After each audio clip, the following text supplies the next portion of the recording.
Hello and welcome to the London School of English Live. In today's session, our expert English language trainer, Linda Stott, will share with you essential English language vocabulary and expressions for project managers. We also have plenty of exercises and quizzes for you, so you can test your learning progress right here on the live stream. And this live stream is meant to be interactive, so please share your questions, answers, and comments in the live chat next to the video.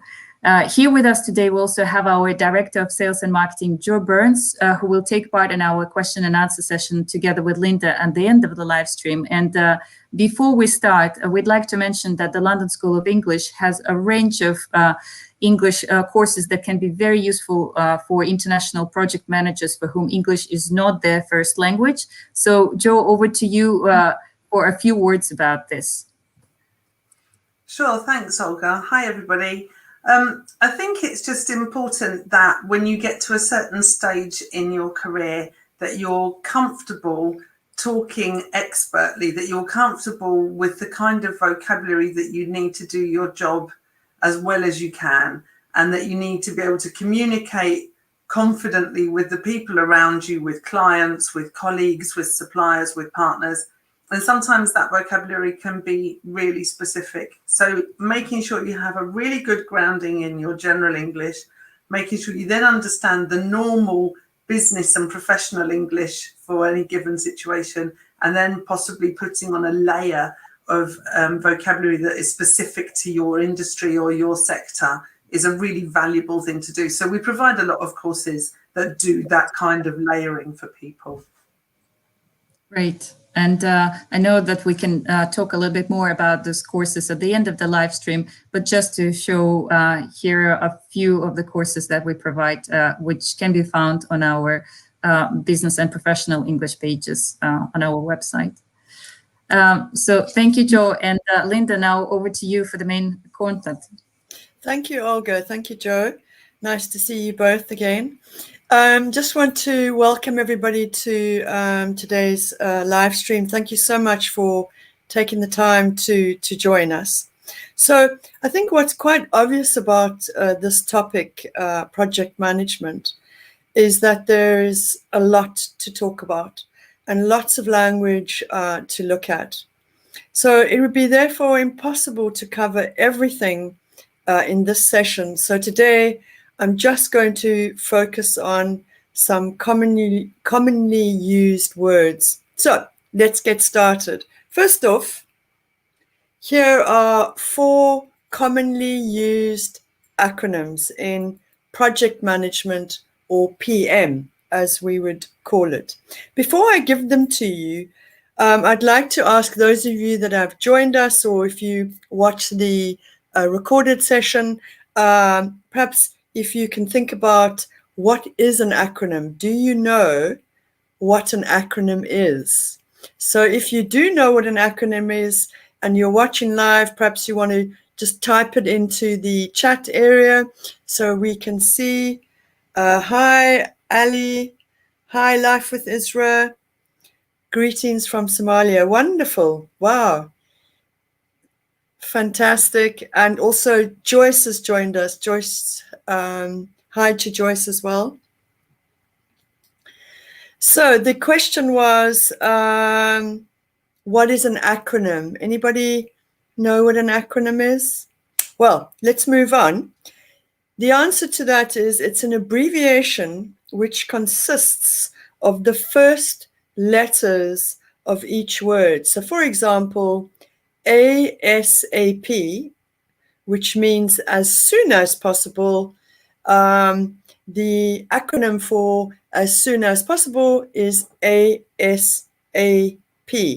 So that's quite important because we use these acronyms not just for project management, but also for other things in general English and also in other aspects of business English. But tonight we're going to focus, or today we're going to focus just on a few, in fact 4, to do specifically with project management. So let's, Olga's going to put up the 4 for us. Thanks, Olga. So we've got the first one. The first acronym is RFP. The second acronym is RAG. The third acronym is RACI. And the fourth acronym is KPI. Do you know what these acronyms stand for? If you know, perhaps you want to type them into the comment box. Remember, it does take a little bit of time, so don't get frustrated if you have typed it and I'm not able to see it. It takes a bit of time for you to, for the comment to come through. So give it a go and try and see. I'll give you a few minutes, not long, and we'll move on and then have a look at what these stand for. Request for proposal. Okay, could be, yes. Key performance indicators, fantastic. Woohoo! Key performance indicator. I like that, Krista. You gave the acronym and then number 4, key performance indicators. So that's clearly a common one and a popular one that all of you are getting those. What else have we got? That is correct. Number 4 is the key performance indicator. So I'm going to move on and look at all of them in order. So we'll first look at RFP. And an actual request for procurement is really what I was looking for. Not 100% sure. Request for proposal. Perhaps Jo can tell us at the end. She's the, I would call the guru in our school about this. So at the moment, I was looking more for request for procurement, but perhaps you are right, Kanan took. Perhaps, I'm not sure. Jo? Yeah. Okay. But yes, it can be flexed for that too. Okay, great. I felt right, but I just wanted to check because I'm more of a language trainer than I am a project management expert. Good. So RAG stands for red, amber, green, and very often it's used to assess risk. So that's thank you, Kanan. Actually, took your answer was actually correct, but also a request for procurement. So number 3, the third one was RACI. So in a moment, I'll go put that up for us, RACI, and that stands for responsible, accountable, consulted, and informed. And this is used to represent the level of task responsibility. So for instance, responsible, if we looked at the word responsible, who is responsible for doing the actual work?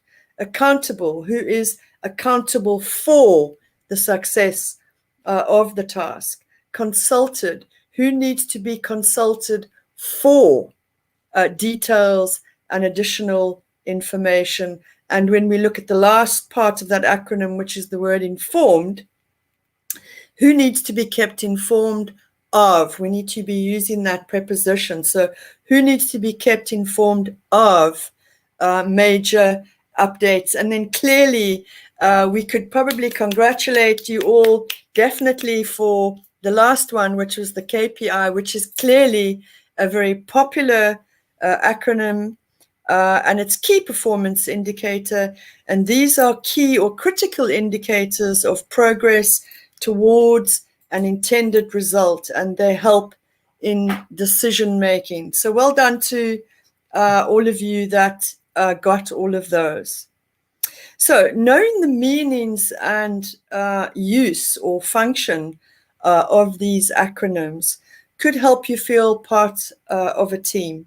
And more importantly, they help you to communicate more effectively. Project managers often say that the key problems they have is in the team or teams not understanding jargon, technical words. Jargon means technical words or specific technical terms relating to an industry or a field. So this is an area that a lot of project managers say, my team don't understand the acronyms, or they don't know about them, or they don't know the vocabulary, and it creates communication issues and generally problems. So if there's communication issues, obviously, then what's happening is there's a lot of misunderstanding. The other main issue is a lack of communication, which, of course, creates endless hiccups or problems. So what I'd like to do now is I'm going to move on to talk about 8 commonly used words in PM, project management. And what I need you to do, because you're such a great group that have joined us, I need you to listen very, very carefully to the definitions, because at the end of these 8 definitions, I'm going to check what you remember in the form of a quiz. So I'm going to quiz you at the end to see what do you remember about these definitions. So here come the 8 commonly used words in project management, and here are the definitions. So the first one we're going to look at is called scope or scoping. And this is the overall definition of what the project should achieve and a specific description of what the result should be. So an important part of scope is the final quality of the product. The second word we're going to look at is called scope creep. And scope creep refers to the uncontrolled growth or continuous growth of the project scope resulting from constant changes to requirements without consideration to the impact on resources or the time scale. The third one that we're going to look at is stakeholder or stakeholders. A stakeholder is anyone internal or external to an organization that has an interest in a project or will be affected by its deliverables, sometimes referred to as a key. We use this word a lot and it collocates a lot: key component, key event, etc. So key, the word key means important. And the way to remember that word is to think that if you need to go somewhere or find something, you need a key to open a door or to open a box or to open a cupboard or something. So the key is something important that helps you to do something. So key important stakeholders. So what is a deliverable? So we talked about in that definition there, we talked about deliverables. So let's have a look. What is a deliverable? A deliverable is the output of what you're doing. So it should be something obvious and tangible. It might be different for each member of the team. So it could be a document, it could be a report, or end product are examples. All of these are examples of deliverables. So the next one, number 5, that we're going to do is the word milestone. A milestone is a key event during the life of a project, usually completing project deliverables or other noteworthy achievements. So in other words, milestones are very common management tools used to mark specific points along a project timeline. These points may signal a project start date or a project end date, although it is often used as a scheduling tool. We can also talk about key or important milestones. So there's that word again, key, key milestones. So the next one is number 6. I'd like to discuss number 6. We look at that definition. And the word we're going to look at is buy-in. Buy-in. So if you reduce new ways of doing things to anyone, especially if they don't have much choice about it, for example, part of their job, it's important to work with business users or other stakeholders to make sure they are happy with the new plan or a method, etc., or so on. Good. Now we're going to look at the 7th one, and it's the word waterfall. And this is a project management approach where a project flows like a waterfall. So steadily downwards through distinct phases and is completed sequentially, in sequence, in these distinct stages. Of course, you're aiming for no overlapping or hoping there won't be any changes in the plan. And the final one that we're going to look at is the word agile. So this is a commonly used approach, a process where a project is broken up into several stages and involves constant collaboration with stakeholders and team members at every stage. So, what's the difference between waterfall and agile? It's this. Waterfall might be linear and sequential, while agile might separate a project into cycles or steps or stages towards completion. Okay, so let's see what you remember.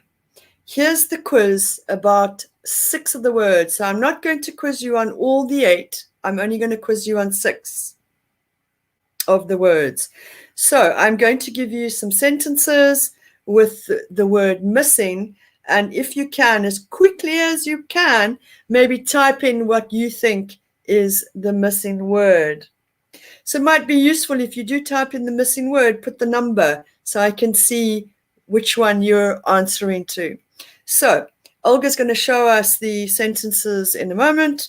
The first one is any individual that has a direct or indirect interest in a project is known as a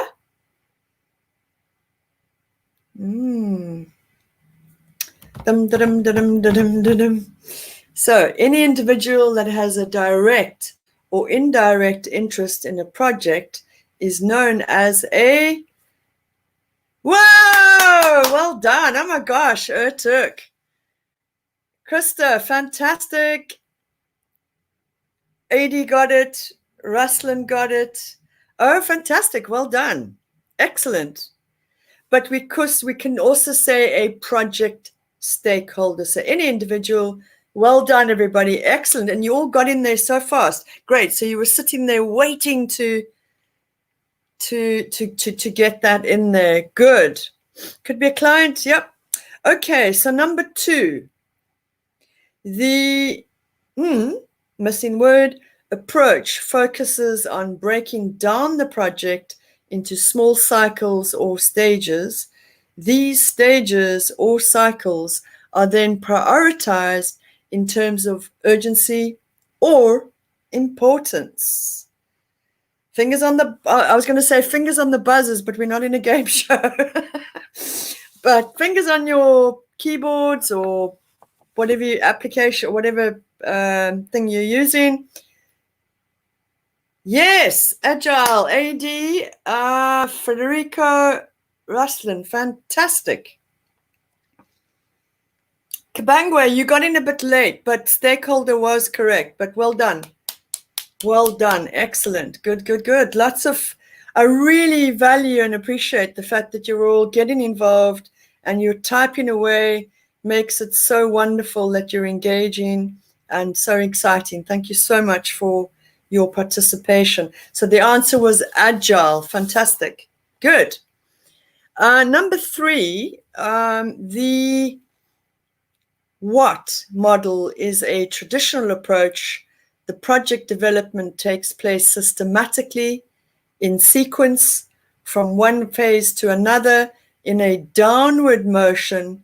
Each phase has to be completed before moving on to the next phase. Ertuk, oh my goodness. Maybe you should become you probably are a project manager, but I was going to say maybe you should become a teacher because you get, this is just amazing. Fantastic. Krista, you got it right. Ruslan, Federico, brilliant. Fantastic. This is brilliant. Well done. I've made it too easy, clearly. I'm going to have to make it more difficult next time. So number 3 was the waterfall module is a traditional approach. Good. Let's have a look at number 4. The what represents a major event in a project lifestyle. It's used as a reference point to measure the progress of a project. It is often used to help for project scheduling and monitoring. So we'll read that through again. So a what represents a major event in a project lifestyle.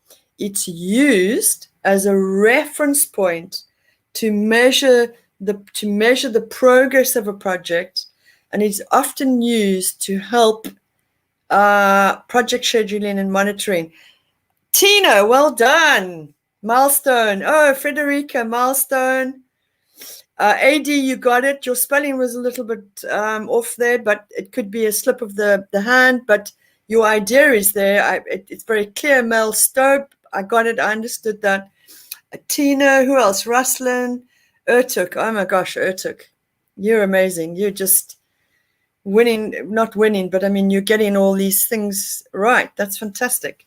There's no prizes, unfortunately, but definitely first prize, clapping hands for well done for the effort, actually. Yeah. Number 5.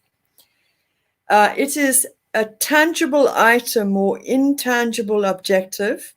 It is, however, crucial to the success of the project. It could be a report, a document, or the end product. So it is a tangible item or intangible objective. It is, however, crucial to the success of the project. It could be a report, could be a document, or the end product.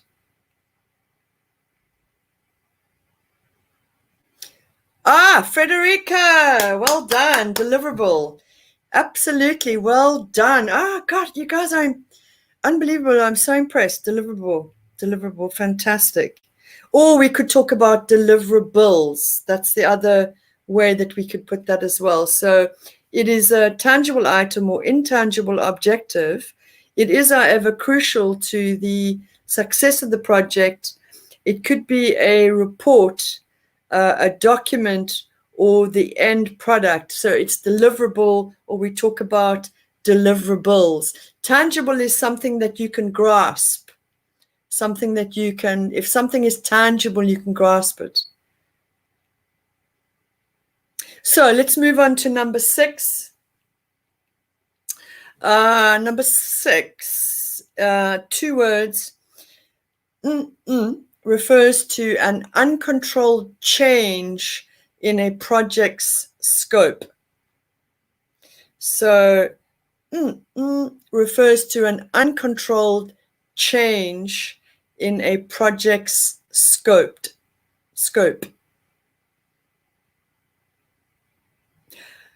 Ertuk. Scope creep. Wow. Well done, Ertuk. Fantastic. You should be so proud of yourself because you got these definitions. I'm looking forward to hearing more from you, Ertuk, as to, are you actually a project manager, because you've answered these things so quickly. In fact, it'd be interesting to find out if you're all project managers and, where you're at and what you're up to. Good. Okay, so the answer to number 6 was scope creep. Project creep, scope creep, that's okay. All right, so let's have a look at, thank you so much, everybody, for making the effort and for typing so fast. That was brilliant. So let's have a look at 8 less jargon or technically orientated words. And what I want you to do is I want you to choose one definition. So I'm going to give you the word, and then you're going to choose which definition is correct, A, B, or C. You can only choose one of them. So you're going to choose which one is correct in terms of the word, and then I'm going to give you the definition, which one is correct. So here's the first one. The first word is collaborate or collaboration? Is it A, working with one or more people on the same project with similar goals? Is it B, working with only one team with different goals? Or is it C, working with chemicals in relation to managing a specific project? Is it A, is it B, or is it C? Collaborate is the verb, and the noun is collaboration. And the answer is A. Krista, well done. You're absolutely correct. It is A. Well done, Krista. It's correct. A is the correct definition. Just to remind you, if this has gone too fast, remember that Olga will upload this video. It'll be recorded on our YouTube channel, so you can always watch it later on if you feel you need more time to go through some of the vocabulary or some of the expressions or some of the definitions. You can always watch it again later. Of course, this is also very good listening practice, but well done to all of you that got it correct. Fantastic. And Tina even gave the definition. She's so organized. Definitely a techno whiz there. Okay, number 2. The second word that we're looking at is integrate, which is a verb, or integration, which is the noun. Is it A, the process of bringing people, activities, and other things together to perform effectively? Or is it B, the process of separating people so they can work more effectively? Or is it C, the process of people thinking carefully about the tasks they will perform? So in number 2, is it A, is it B, or is it C? So integrate is the verb and integration is the noun. And we can reveal that the answer is A. Well done. Good. Okay, moving on to number 3. You might have typed it. Yes, or a couple of you did put it in. I can't keep track of all of you because there's so much going on. So don't think I'm ignoring you if you got it right. And if I don't mention your name, it's just because things are happening so fast. And you're also on it and you're typing so quickly, I can't keep track. But thankfully, Olga is. So thanks, Olga. Then the third one is framework. It's a noun. The first one, A, is it a chart used to help with planning and decisions? Is it B, a system of diagrams and charts to ensure that projects work more effectively? Or is it C, a system of rules, ideas, or beliefs used to plan or decide something? So framework is a noun. Is it A, is it B, or is it C? And I think we can reveal that the answer is dun, dun, dun, dun, dun, C. The answer is C for framework. Good. Let's move on to number 4. Yep, quite a few. Thank you, Olga, for keeping on track with that. Okay, number 4 is implement, which is a verb. Implementation is the noun. Does it mean A, to set up an additional system or plan? Does it mean B, to put a plan or system into operation? Or does it mean C, to ensure a plan or system works better? So implement is the verb, implementation is the noun. Is it A, is it B, or is it C?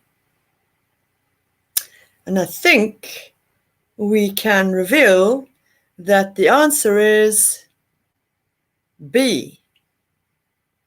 B is the answer. Good. Well done. Yes, well done, Raslin.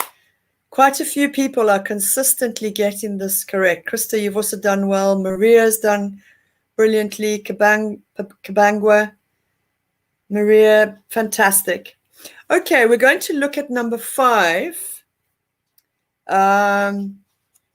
Tina's so organized. The whole definition, brilliant. I wish I could be so, what's the word? It's called a digital native. I'm a bit of a digital immigrant, so still trying to find my way around doing stuff digitally, but well done, Tina. Very organized, very quick. Okay, then the next one is define. We use it as a verb, so define is a verb. Definable is the adjective.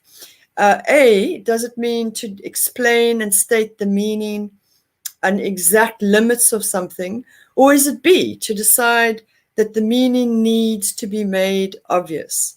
Or is it C, to explain that the meaning of something is very broad and very wide? So is it define, does it mean A? Is it B? Or is it C? Well done, Kananamli. That is absolutely correct. It is A. Well done. Brilliant. So we're going to move on to the next one. Lots of people, Raffaella, Federico. Brilliant. Well done, you guys. Okay, so we're going to move on to the next one, which is migration. And this is a noun. Is it A, the moving of information from one type of system to another? B, problems that arise during a project?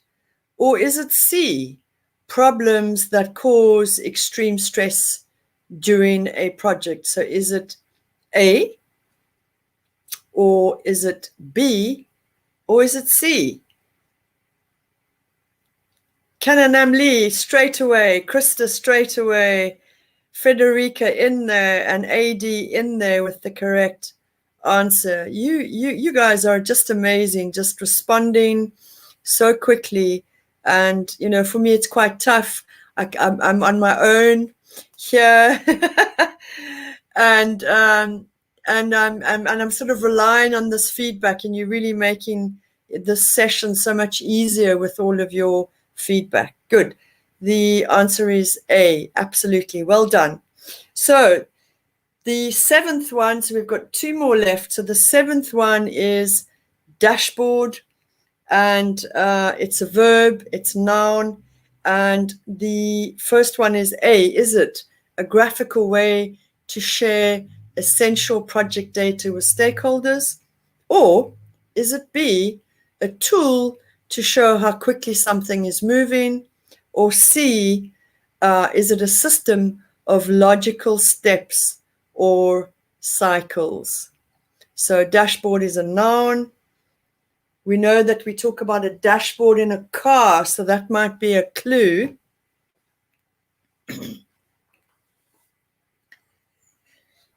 Is it a graphical way to share information or share essential project data? Kananam Lee as well. Rafaela, yes, A. A, fantastic. Federica, absolutely. Raslin, well done, well done. Well done. So you're absolutely correct. The answer for dashboard is A. Absolutely well done, everybody. And then our final word in our quiz today is boundaries. The word is boundaries. It's a noun. Is it A, the limit of a subject or principle? Is it B, the final plan that is submitted? Or is it C, the weekly plans that need to be? Wow, I haven't even finished, and Canley's already answered. Well done, yes. So let me just finish that. So it's the weekly plans that need to be submitted is C, the final plan that is submitted B, or is it A, the limit of a subject or principle? So I can reveal that the final answer to that one is A.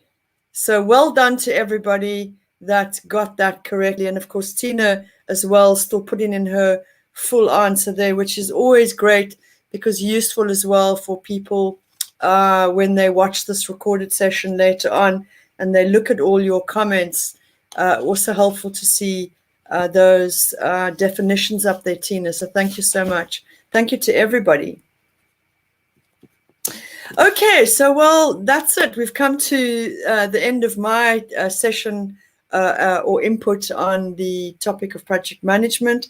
Thank you for your time. Thank you for listening. And over to all of you and to you and Olga, Joe.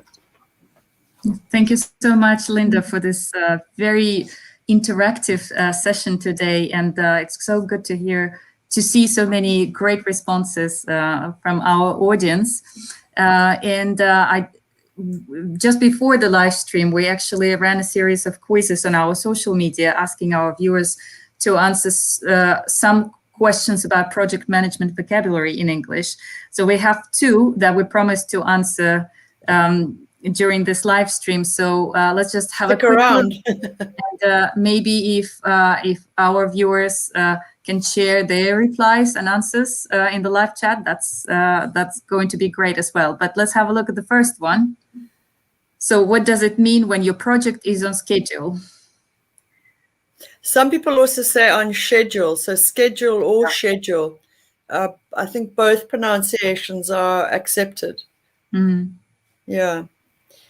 Anybody going to answer that? What does it mean when your project is on schedule or on schedule?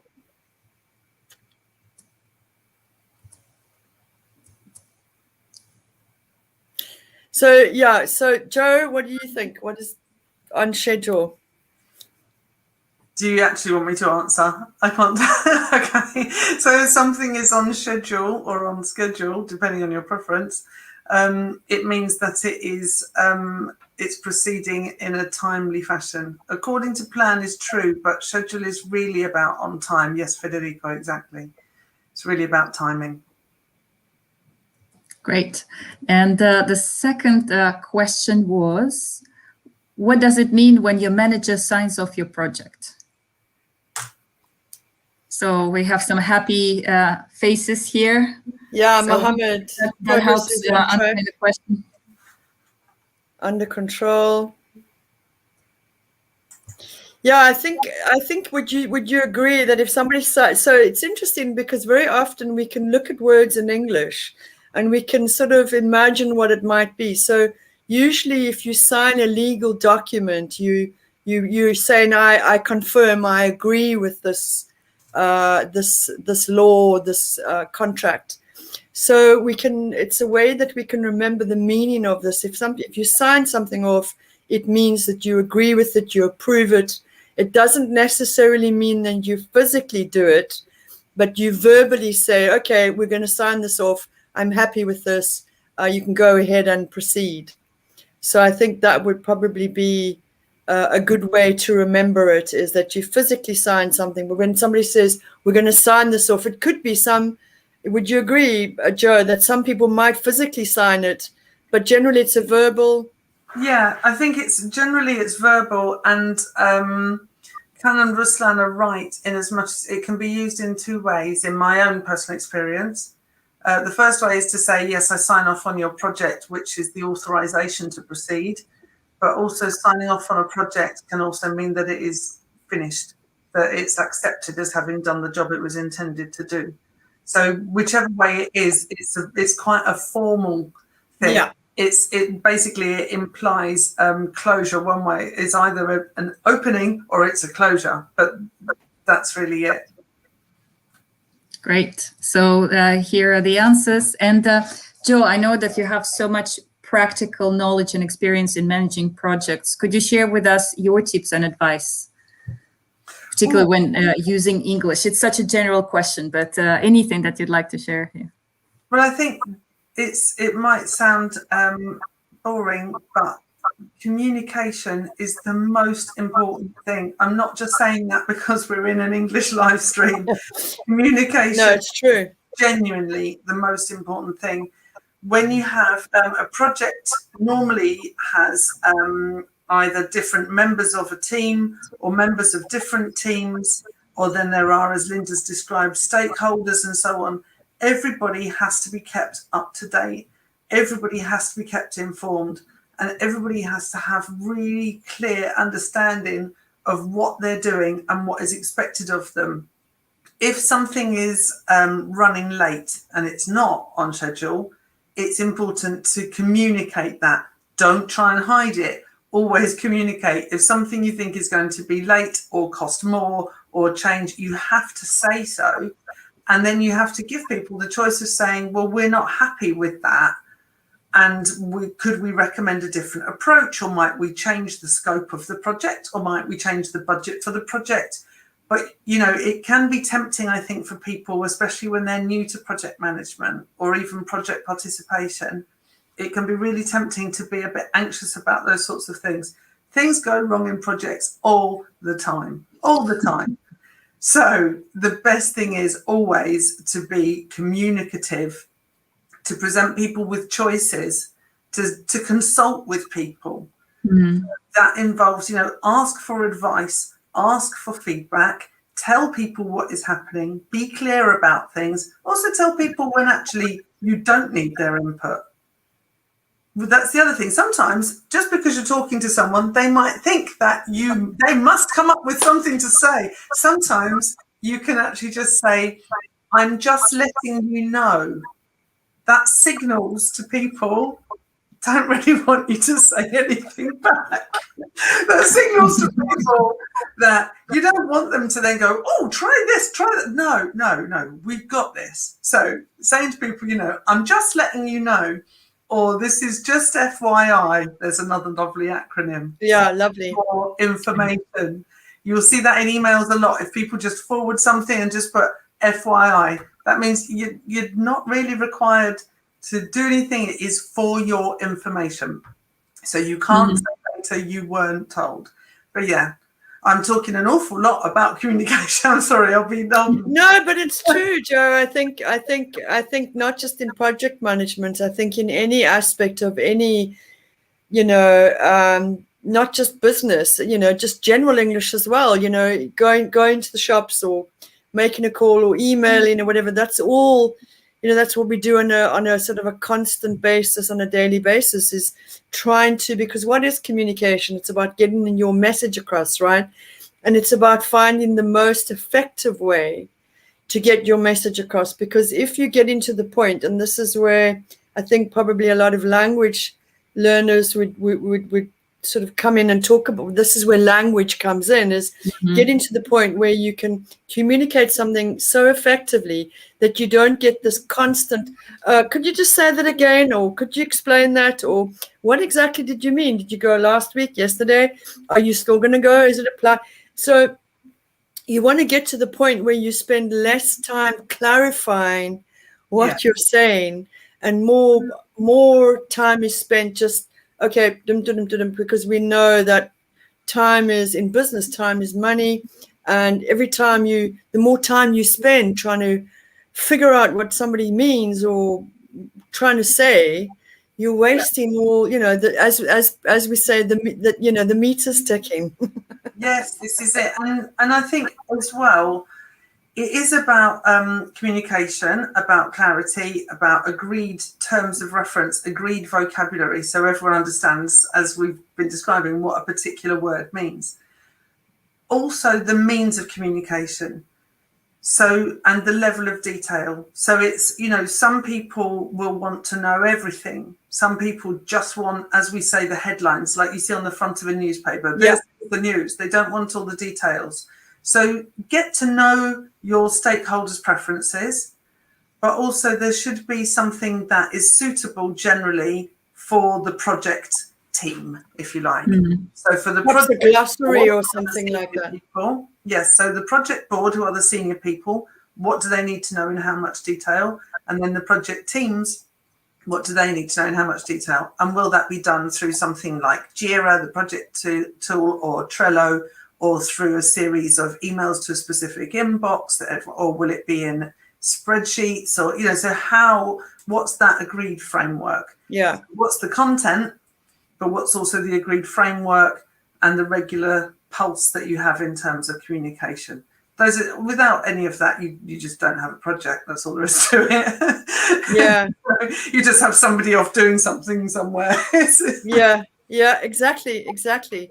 But I think, you know, Olga was asking me earlier about, you know, what are the issues that people. Sorry if I've jumped the gun here, Olga. No, it's it's one of the questions is one of the reasons why we have this session is that we have so many clients of ours who actually come from either because they do international project management, or they're moving into the roles managing projects, and they come to improve their business English. So the question is what are common problems that they have, and how do we help them to address them? But as Jo was saying, and then she was laughing about it because it's all about communication. So very often you'll hear people saying the most common one is we have endless meetings because somebody didn't understand something, or it wasn't communicated clearly, and actually we might not as well as had that meeting because we wasted an hour just fumbling around. The person who attended didn't know what the agenda was, etc., etc. So I think on the business courses and also one-to-one, generally what people say, what clients say often is that it's the communication. It could be cultural as well. Different cultures communicating in different time frames or in different ways. And I think the other thing is all the forms of communication, you know, so it's about the listening, it's about the writing, it's about reading someone's email, not understanding it. And instead of asking what do you mean, just going, oh, yeah, that's good. But in actual fact, not really knowing. And so I think it sounds stupid when you actually hear it in such a simplistic way. But in actual fact, this happens all the time. And when people come in, they say, you know, I just need to learn how to be able to communicate more effectively, to find polite, easy language, to find language that gets me right into the point, but in a polite way, in a less direct way. And I think, you know, this is why a lot of people come to London School, is because I think this is an area where we are really good at, is that we're really good at not just teaching English, but actually teaching people how to communicate much more effectively. And I think that's one of the key points of the London School of English, in my opinion, in my humble opinion. I think you're right. And I think as well, some of the stuff that I know that you teach in the business and professional classes is really relevant actually for project management. Even though it isn't a specific English for project managers course. Yeah. There are things like, for example, we do modules on presenting data. And a lot of the time, if you're a project manager or you're a work stream lead or a team manager or a participant, you have to reflect back. You have to explain to people, you know, we said we would do this. These are our findings. It's about how do you present things clearly to people who are not experts in what you're showing them. In a way that they can understand it and, as we say, digest, absorb, so take it in. So how do you go about presenting things which to you know it but other people, you have to explain it to them. And that skill of explaining something you're very familiar with to an audience who is not very familiar, and being confident in then resolving questions afterwards. So do it live Q&A, as we call it, like we are now, can make people so anxious. Yeah. Because they're afraid, you know, I don't know what they will ask me. Will I have the words? You don't have to necessarily have the words as long as you have the communication skills. So it's those sorts of things that are really helpful, you know, having been a project manager and still managing projects now. But I know that those are the things that even as an English speaker can make me feel. Absolutely. So, You know, so I'm sure that that's common for a lot of people. Yes, but I think where we're quite good is that we don't just do the language side, we also give strategies to help people cope with these sort of things.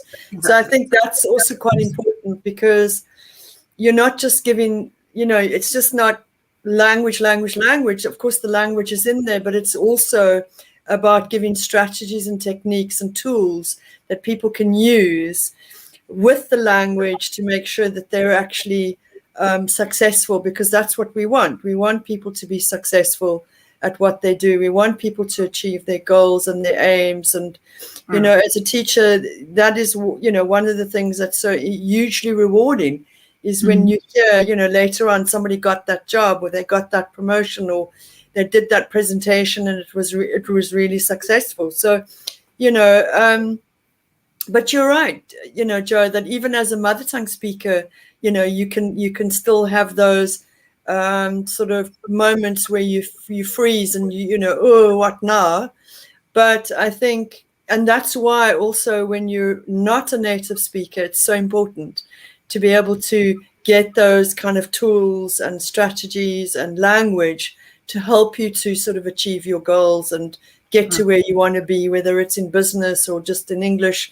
You want to be able to, hopefully when we're all free to move around again, participate in life out there, rather than just going to sort of restaurants that are sort of food restaurants where you're going to find your mother tongue speakers, because your mother tongue speakers. So if you're wherever you're from, going to that restaurant instead of exploring and feeling safe. I think I just had one other thought really that is very important, especially when we are talking about business in an international context, and that is understanding the cultural preferences of the stakeholders in your project. Because as I sit here and I say, if something is going to cost more, say so. That's a very British approach. Exactly. It's possible that if I were doing a project, say for instance, or I said, I will have this to you by Friday, I mean I will have it to you by Friday. But I've also worked with projects with colleagues who have been, for example, in India, who say, I'll have this to you by Friday, and actually they don't have it at all. No. But they don't know how to say so. Yes. Or do you understand? So it's so important. I think that's also very important to keep in mind. But we can help with that too. But sorry, I think Olga's looking at the clock. Oh, okay, yeah, because we're on a time thing, right? Yeah. Unfortunately, we need to wrap up, but just to remind our viewers that you can find more information about our courses, including English language courses and intercultural communication courses as well, on our website, londonschool.com. And you can always get in touch with us either by phone or by writing to us at clients@londonschool.com. So we're always happy to hear from you. And I would also like to say many, many thanks to everyone who joined us today. For your active participation. It's really good to see that you loved and enjoyed the sessions. So thank you. Thank you to all of you, and also, of course, huge thanks to Linda and Joe for sharing your tips and advice. Oh, excuse me. Pleasure. Are you all A lot right? of talking today. Hello, everybody. Thank you so much. Have a nice evening or afternoon. Bye, everybody. Bye-bye. Bye.